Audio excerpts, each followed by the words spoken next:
I don't know if that's even.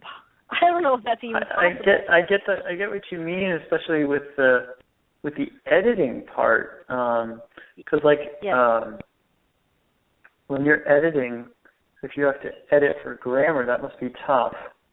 I guess I used to work as a writer, and I used to work as an editor, and I wonder if that's part of why I had that phase of my life, was so that when I channeled, I would channel the material, it would come out so that it would flow, and it would be kind of polished as it came out, because the only thing I do is like add a comma or something when I proofread it, Yeah, that's like the daily channeling is just like that. But for some reason, when they do the book writing, it's like they're leaving it open for me to add my own experience. And when it came to writing a chapter on abundance, I'm like, I really don't know about that one. I'm going to have to take a few months on that one, because I really don't get it. And it's just, that one's hard for me to do. It's really funny, the books that Seth, wrote through Jane, the one on health, she was in a hospital bed with rheumatoid arthritis, curled up in a ball as she was channeling the book on health. So, I sometimes feel like the thing that we need to learn the most is what is going to come through us. And then people who are going to be attracted to our work are going to have the same issues that we have, And it's all beautifully orchestrated like that. So, I think that one of the hardest things for Rob to do was probably to edit Seth's material on The Way Towards Health, but also to not try to pressure Jane into accepting health, not to pressure her into, change your belief about this, change your belief about that. I think we've all done that. We find beliefs, and we want other people to find that belief in themselves, so we can affirm that we've found that and we've changed that. So, anyway, I think it was harder. It's harder when you edit the material, and you want the person who's I don't know how to say this exactly. When you find the person, okay, let's let Jen say it. When you find when you find the person that wants the material, you want to push it to them, you want to give it to them, you want to push it down their throat, and because you want them to change. You want them to change because you love them, or you think they would be happier. And really, it is yourself that wants to be happier. Yes, it is difficult to write material and do so in this new way. But others have done this, and they have done this so many times through your history and other histories. They have done this so many times. It is just the idea is that this is different. And this is a spontaneous life. Okay, and there you go. The feeling is that this is a spontaneous life. This is what you go with. This is the new experiences that you go with. And, if anyone understood Wonderful. that. Okay. I think it was great. I want to ask you about your evolution now as a channeler, because when you said November of 2013, I actually thought, I thought it was even less time for you since you started. So you first started channeling, and Jen is the one that you started channeling first, correct? Yes. Or the group, rather. Yes, it's a group of beings. Yes, it's a group of beings. So the GEN group includes Seth and Emmanuel and Gerard and a whole group of beings that some of them are really this doesn't, well, I'll describe them, but this doesn't mean that they describe themselves this way. But they're really old, some of them, and some of them are really close to our experience, really close to our human experience. Just saying they're close to our world doesn't mean they're close to all worlds. They're close to all probabilities. They're, anyways, but some of them are really old. Some of them I have never met, and then some of them, Seth, Seth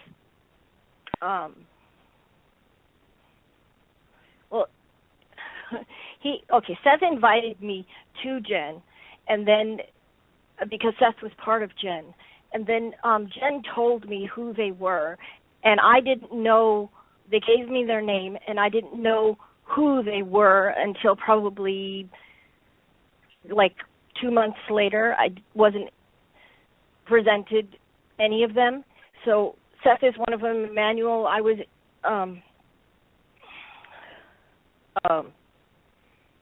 Seth told me about Emmanuel. He presented Emmanuel to me and Gerard, and it was weird because Emmanuel came to me as Manuel, and I'm like, looked at him, he looked at me, and it was well, it was an out of body experience. Anything I talk about meeting other people or something like that, it's all an out of body experience. But he said he was Manuel, and he looked at me, and I just knew that it was Emmanuel because I've never felt that kind of love from someone. So and Emmanuel is really close to our human, like very close. Like he's really, about all of the suffering and us not suffering and all that kind of thing. So. And it's the same Emmanuel from Emmanuel's books, right? Yes, same Emmanuel. Yeah. And it's funny because I found Seth through Emmanuel because someone told me, oh, you like channeled material, and I didn't even think of myself as a person who was reading channeled material, but I was reading the Conversations with God books, which are, automatic writing by Neil Donald Walsh, and that, that's a form of channeling. So my very wise, very spiritual friend said, if you like channeled material, you should check out Emmanuel's books. I read the Emmanuel's books, and then on the back of one of the books there was a quote from someone saying, not since the Seth material or something like that, and that's how I found Seth. So I actually have, that was introduced to Seth through Emmanuel. So that's kind of funny. Yes. That was when I was in Oregon. All that happened. Oh. Yeah. Huge awakening for me in Oregon. Huge amount. Yeah. Yes, because I think that there is some sort of psychic vortex here in Oregon. I mean, it really is going to happen anywhere. It really would happen anywhere because it's more to do with you, but we believe that it happens. There is some kind of vortex here in Oregon that it just happens a lot in here because we believe it will, because we come here for that, because all of our other selves believe that it does.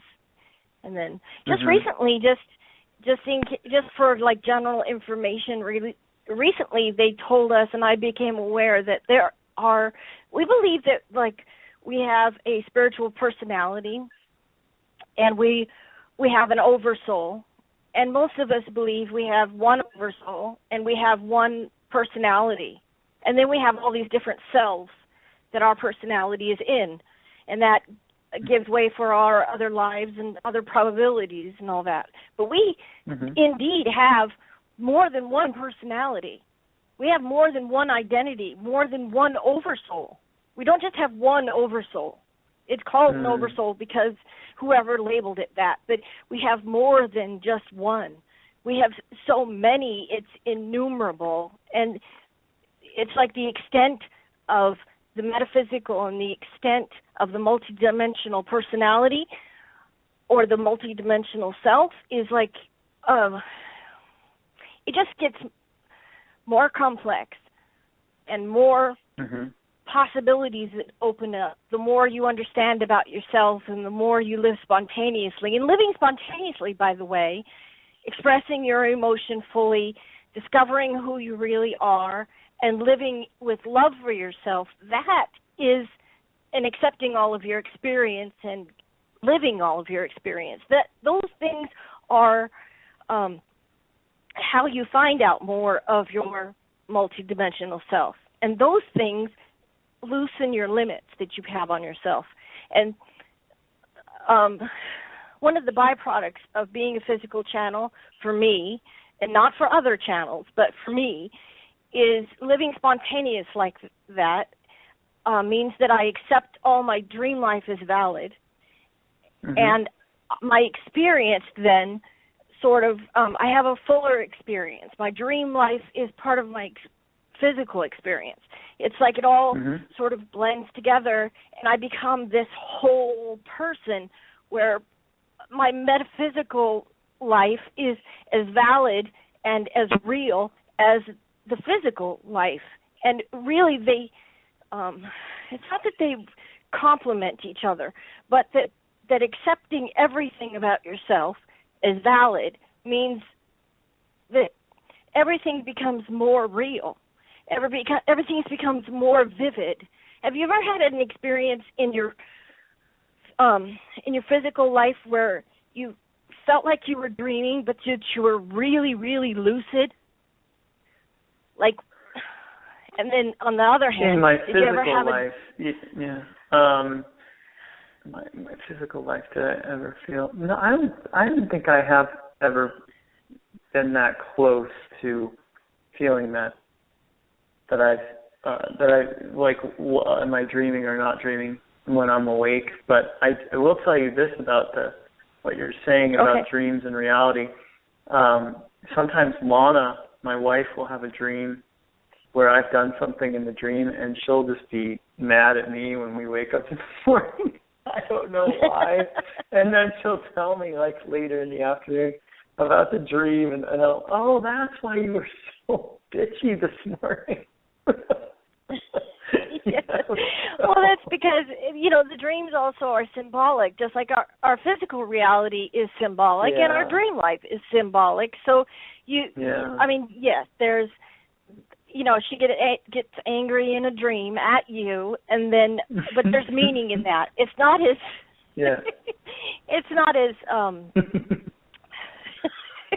right. It's not as on. It's not as on the dream reality. It's not as easily dismissible, I think, as we once thought it was. Some of us, anyway.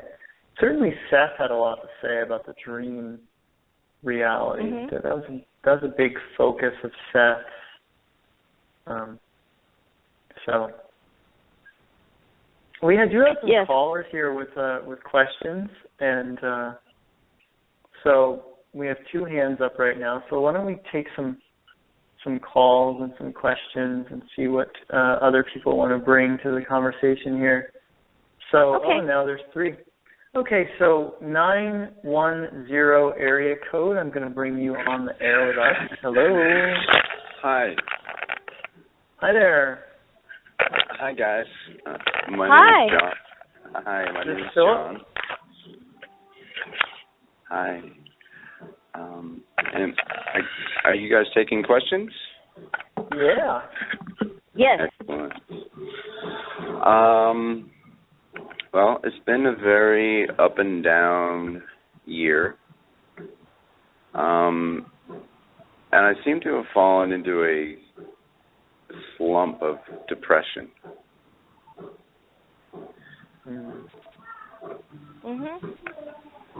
And I'm just wondering, I'm looking for inspiration, mainly. So that is your question? You're wondering about your episode of depression? No, I'm looking for inspiration. I'm your depression... I'm looking for a way out of the depression. Yes, the depression is your inspiration. This is a common idea that you are stuck in a mode, stuck in an emotion, and you are never stuck there. You are never wallowing in a state of depression. Depression is a motivation. It is a motivative emotion for you to express yourself in another way. You have gone through this path. This emotion, this depression that you feel is reaching to another experience, and you are not accepting that experience. We cannot tell you what that experience is for you, but that you are in this emotion so that you can find that new path, you can find that new experience. The way you find that is you accept all your experience at this moment. You accept all your emotion in your life at this moment. And with that, a door will open. And that open door will take you to another path. It will take you to another emotion.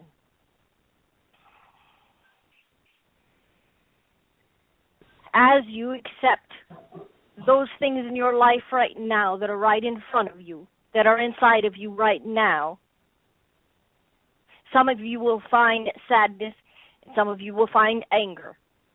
We want you to know that emotions are fleeting. Those emotions fleet through you when you express them, not hurting others with them, but express them into a wall or a pillow, however you would like. Express them, they will go through you very fast, and you will be rid of them. They will do what they need to do to take you to your new door. They will take you to your new experience. Now, it will help if you listen to your intuitions. It will help you if you accept all of your experience. Now, for an example, when your phone rings, answer it. When your door knocks, answer it. When your alarm goes off in the morning, wake up. This is all you must do. It's very simple.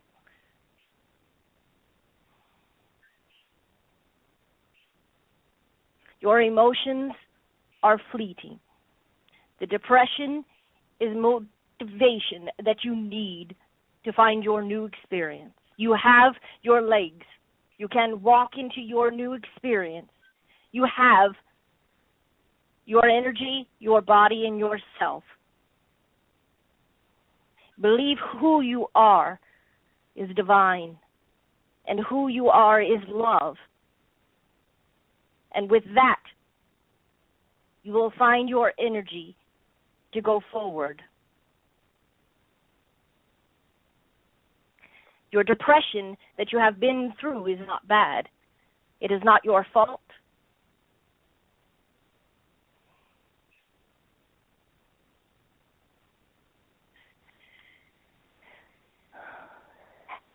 And it is not wrong in any way.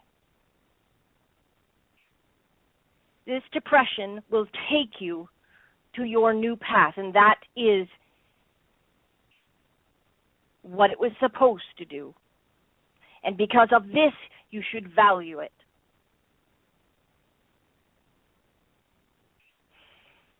And that's it.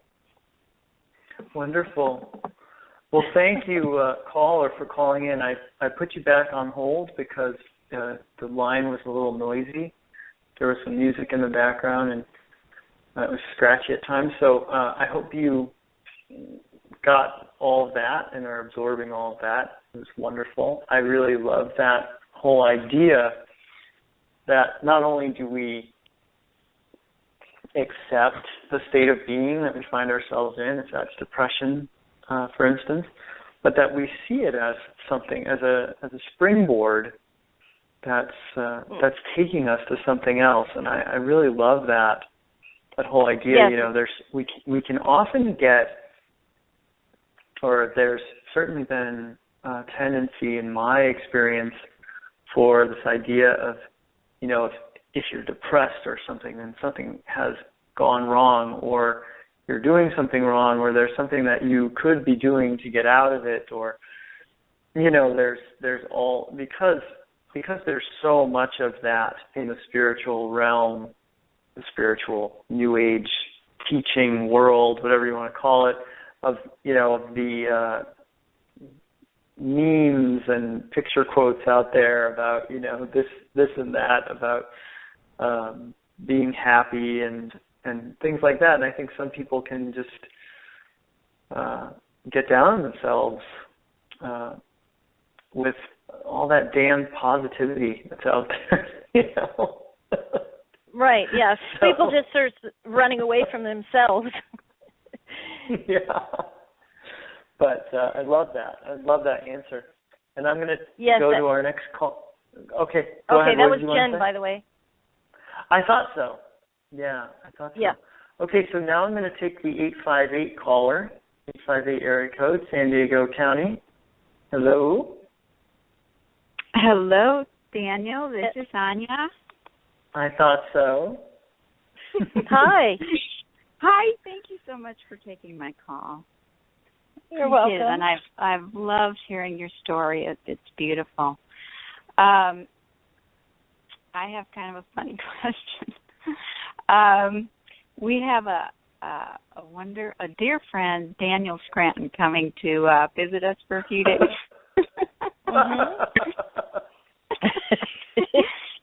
While we're in Oahu, he's going to fly over and for a few days. And it just recently occurred to me that our daughter is also a good friend of Daniel's, but our son and his wife that are also coming to visit with us from Seattle are really not fans of Abraham. I mean, they don't know Daniel, but and I kind of questioned their reaction to what, you know, because Daniel might channel for us, and you know, I just want to be natural around my kids, but they've kind of said before, we don't want to hear it. We'd keep your universe talk to yourself. And so wow. I'm just kind of like, yeah. And so now I'm like, okay. So Bruce thinks we should tell him ahead about Daniel, and Emily's like, no, let's just surprise him. And I just feel kind of in this in-between. I want to be comfortable with it. I want Daniel to be relaxed and have a good time, and them also. I just want to find an easy answer because I know they're going to love Daniel. I know Daniel's going to love them, and I know it'll go all right. I just don't know if I should say anything ahead of time or let it play out. This is what they're responding with. So